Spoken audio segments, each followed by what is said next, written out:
Makabarta dai wani waje ne wanda duk mai rai nan ne zai zama gidan shi na ƙarshe a duniya, amma duk da haka makabartu a halin yanzu suna fama da matsalolin da mutane suka yi watsin ko in kula. Malam Ilyasu, ɗaya daga cikin masu kula da makabartar Ɗanmarna, ya bayyana wa Alfijir Rediyo tsawon shekarun da ya shafe yana aiki a wannan makabarta. Ni yanzu na kai shekara 12 nan. Kula da wani kula muke ba mu ta gadi. Mai ya kawo mu zo safe mu tashi da mangarwa zuwa isha'i in akwai da na'ira.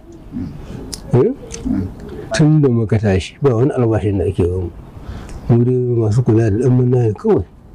Mu zo mu zauna wanda Allah ya kawo ga Allah ya ga annabi ya ce mu kama da abin sadaka mu je mu sha kawai. Amma Allah ba wani albashin da muke. Matsaloli yanzu dai ga sanan wannan zamani ya zo wannan kayan nauyi din nan.